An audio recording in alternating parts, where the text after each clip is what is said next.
eLusikisiki enye yemimandla ethwaxwa kanobomi indlala, ukunqaba kwamanzi nendlela ezingekho semgangathweni. Ukuxhatshazwa kwabasetyhini nako lukwiqondo eliphezulu. Umengameli uthethathene noluntu lwale ngingqi. Thina siyibhizinesi sirhalela into yobana kuphuculwe iimeko zezindlela, kuphuculwe i-infrastructure nje iyonke ukuya kumanzi njengoba sokuchaphazela. Kusenjalo, amagosa alapha afuna kugqityezelwe amaphulo afana nomzimvubu water project.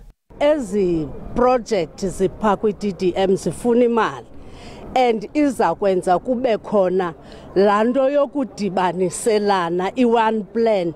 Urhulumente kazwelonke uqinisekisile ukuba ngale ntsebenziswano iinkonzo zofikelela eluntwini.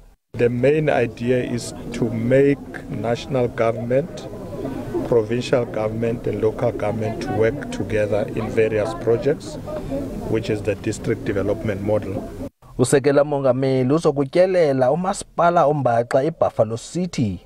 Ndingulwandile Mbulali, eLusikisiki.